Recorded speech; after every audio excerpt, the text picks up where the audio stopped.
Sorry about that. Gosh, you guys. I'd like to say that someday we'll have this all figured out, but we won't. We won't. So just really quickly, what we said before, these are the board books that we really like and recommend, these baby lit ones. And Seeking a Witch. It's really cute. Cannot believe our sound is not on. Sorry, guys. We should have made sure someone was watching to tell us that the sound wasn't on. Okay, so then Shivery Shades of Halloween is in the book order last year, this year. And we actually, let me screen share really fast. We have these cute activities you can do. Sorry, let me find it. Where is it? Oh, okay. This color poem writing craftivity sort of thing that you can do with this book, which is fun. Let me switch back. There you go. Okay. So this one's really cute, and you can find it in the book order, which is always nice. Yeah. And then we have to start a stack on the floor. I know. So then there's this Monster Goose one. I've had this one for years. I used to read it to my second graders every year. It's just nursery rhymes with a bit of a creepy twist. This, weird Mother Hubbard here. My favorite is about little Bo Peep, who's it's werewolf Bo Creep. Oh, so it's fun, and the pictures are just so fun, and kids get a kick out of it. Sorry, I don't know where Monster Bo Peep is, but they're very fun. You wouldn't want to sit and read straight through that whole book, but yeah, I used to read 2 or 3 a day. And then there's this one, Trick or Treat, with illustrations by Tad Carpenter. You might know. He's got. Look at these end papers. We're total suckers for end papers. Sometimes I'll buy it for the end papers, even if the story's not good. Yeah, it's a problem. So they just have short little poems that go with Halloween. And poetry is so good for teaching vocabulary. There's always good tier 2 vocabulary and figurative language. Yeah, and these are nice because the poems aren't too long. And then we've got this last one that's haikus. Boo haikus. Again, look at those end papers. And I bought this one twice. I love it so much. So this one's mine now. So here's a spooky haiku just for you. Broom across the moon, pointed hat at the window, hair-raising cackle. Can you guess who from this haiku? That's what it says. And then you turn the page, and you find out it's a witch. Shocker. Yeah, so super cute. And haikus are nice again. I like very the Bob short. Shea. Okay, and then this one's a little more literary. It's taking a classic poem by Walter de la Mare. Is that right? The Ride by Nights. And I just got this one last year, but I had to track it down. I think I had to get this from the UK, actually. But through Amazon is how I did it. So it wasn't like it was crazy. Let me find a good... With a whoop and a flutter, they swing and sway. So, again, great vocabulary, and the pictures are a good support for some of the unfamiliar words. They can kind of figure out what's going on. Yeah, and I think that they have other books out like this with more of his poems. Yeah, I think he's got a seasons theme going on. Yeah. Okay. So let's talk. Do you want to talk new books or favorites? Let's do our favorites. Okay. So these ones are huge favorites at my house with my 7-year-old. The stories are pretty similar, but they're really similar. They're both so cute. I don't know how you could choose between them. And the illustrations are darling but different. And yeah, we really couldn't. We sat down like, okay, which one of these do we love? But we love them both. So let me give a peek of each one. So, and I know Vampirina Ballerina is in the book order. The problem with the paperback is we don't get to see what the cute end papers look like. But Zombolina has these Molly Idol illustrations. If you know her, she did like the flamingo. Yes. Or so what is it? I can't remember. She does these dancing girl illustrations. Absolutely darling. And it's fun little zombie jokes. Like it talks about her extensions because her limbs. She's are holding her leg up or something. And then this one is a little bit different style of illustrations, but still so cute. And it's a cute little story. And both of them, kind of as you're reading them, if you weren't looking at the pictures, it sounds like you're telling a different story, just as like a typical girl at dance class. But it's if you still have cold feet, don't be dismayed. Dancing will warm them right up. But this is what the pictures are showing us. So that makes it a little bit fun. This is one of my very favorites, and it's out of print, but it is worth tracking down. It's Mrs. McMurphys Pumpkin by Rick Walton. And What's this Rick Walton done? Oh, he's done a ton of different things. It sounds so familiar. I'm trying to think. Once there was a bullfrog. Oh, that's right. Yeah. See? End papers. And papers. So Mrs. McMurphy gets this pumpkin that's kind of threatening, and it like threatens her, and so she's putting it farther and farther away in the house. You know, the pumpkin's saying like, you know, here's my mouth. When I have my when my teeth are here, I'll eat you. And it's fun for Halloween because it's a little bit creepy, but it's not scary at all. So they're not the gonna have kids nightmares. Love it. Like I don't read it to the preschoolers, but the second graders loved it. And then at the end, of course, she triumphs and woo, how do we go here? Turns the pumpkin into pumpkin pie. We're trying to figure out a better way to do this when we want to show you stuff so that we're not floundering around. But okay, this one is one I got last year, or the year before, called "I'm a Witch's Cat," and my 7-year-old really loves it. And there's a sequel out, super but cute. We don't have it, but the illustrations are the thing that are so special at these, because it's like a paper cut sort of a look, and it's just sort of sweet little text for Halloween that's not scary. It's sweet. And because she thinks her mom's a witch, but her mom's just doing regular mom stuff. This is one that I really like.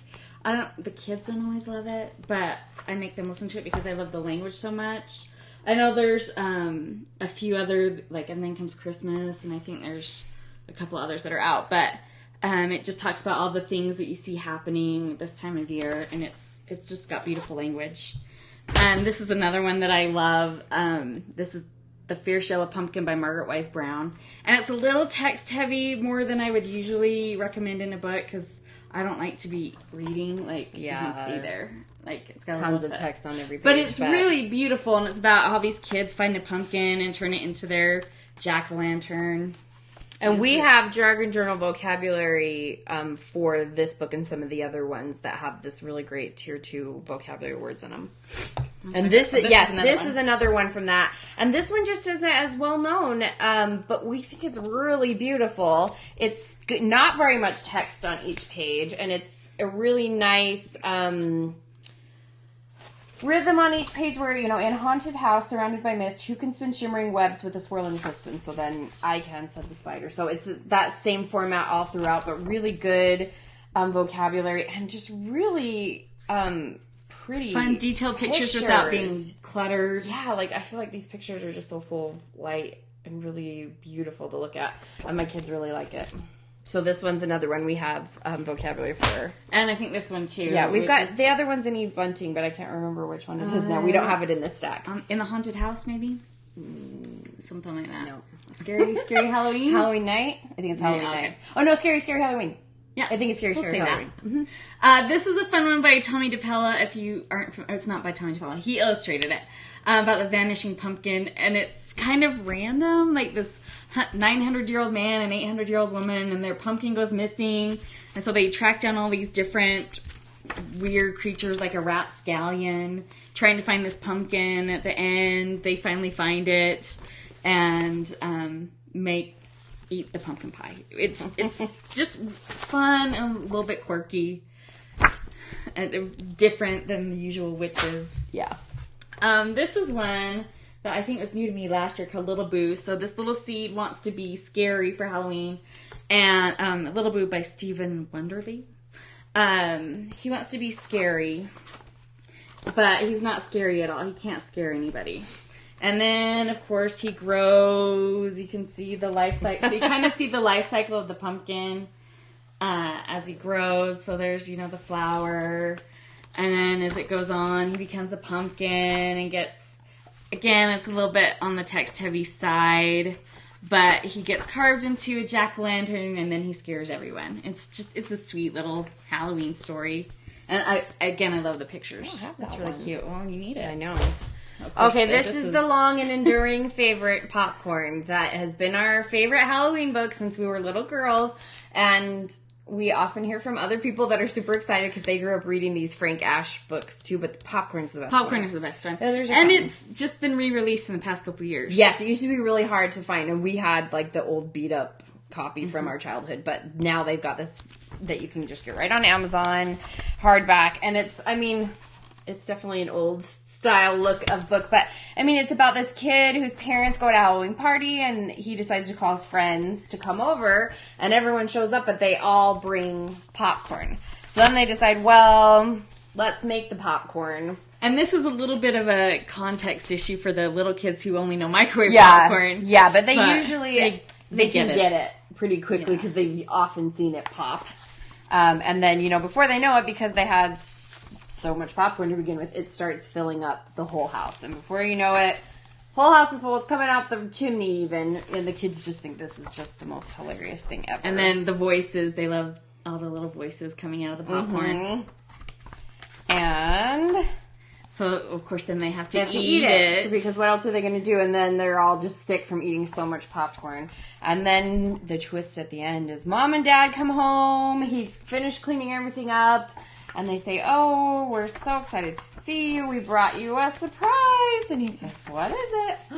Popcorn. And it's just the right level for the kids. And it's not spooky, scary. It's just sweet and nostalgic. I didn't even realize it was a Halloween book, really. No, me neither. Yeah, I just remembered it as a book we read a lot. And this is my very favorite one nowadays, as a grown-up, I guess. This is Ghost in the House by Kazuno Kohara. And if you are familiar with any of her other books, she always has this kind of limited palette of colors. There's a wintry one that's blue and white and silver. These are all orange and black and white. And this little girl moves into a new house.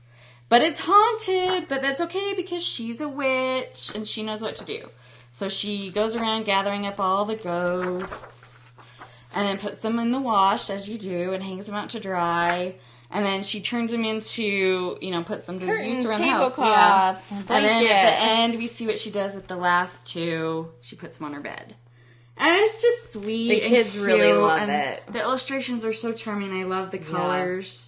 So, and anything I've read of hers, I love. Yeah, they're sweet. Yeah, it's not just good pictures, it's good story, because that's what we found when we were going through our huge stack of Halloween books, is plenty of books we love because we love the pictures, but the story's not as good, and sometimes vice versa. That one's got both. So then we both bought too many new books this year. A few of them are not actually from 2017. They're from last year or the year before, but most of them are new for this year. And this is one that just came in the mail for me today, and you may have seen it kind of around on people's blogs and Instagram, How to Make Friends with Ghosts, and it is so, the illustrations, I'm telling you. So and want to see the end papers? So it's sort of got three parts, so it's a little bit text heavy. And the first part, so it's an introduction to ghosts, and then ghost basics, and then so like all the things you need to know about ghosts and what they like. Yes, and then ghost care, with lots of information and a recipe they might like, that kind of thing. Oh my gosh, these illustrations though. See, this is where we need an overhead camera so I could show you. Growing together, and the pictures are just, let me get to a good one I can show you. Growing old with your ghost over there. I mean, it just is so darling. It's so darling. I think this is adorable. My kids are going to love it. And we have also a writing activity for the care of your pet ghost. Let me switch over to show you. And the book we used with it initially was this My First Ghost, which is the cute one. I have that one. I really like it.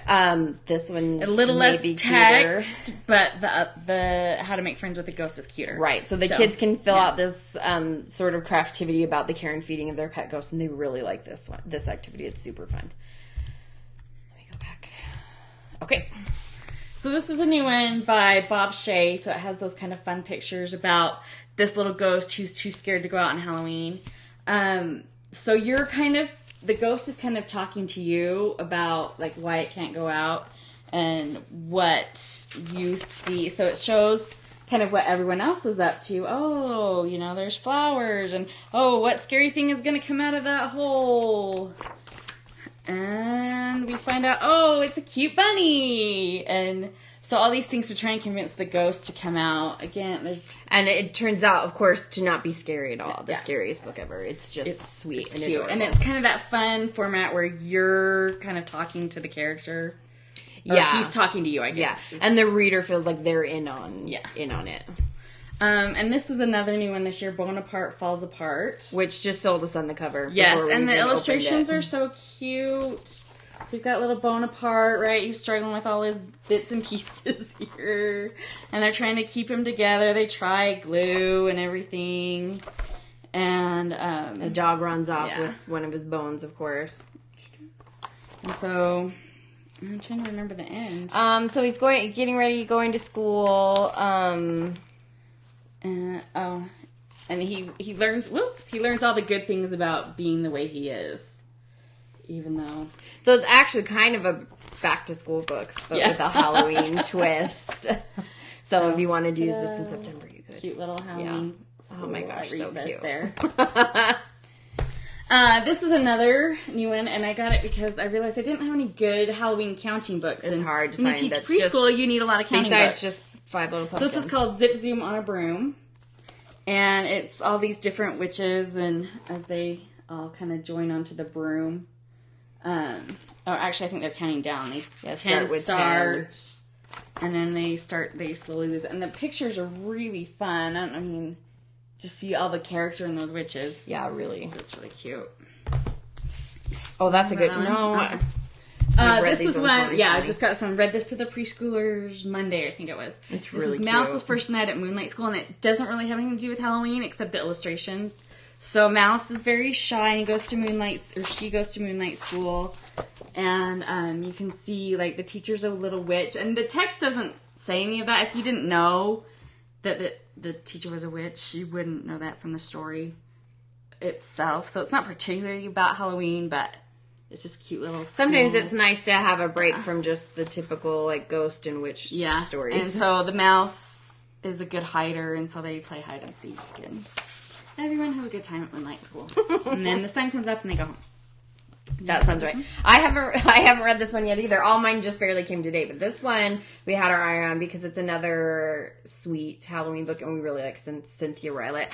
And one thing we were realizing since we teach preschool now is that a lot of our preschoolers are young enough that they might not particularly remember what Halloween was like last year. So we figured this was a good book to sort of introduce and remind them of what Halloween is like, and it's darling. I was seriously just the sweetest pictures.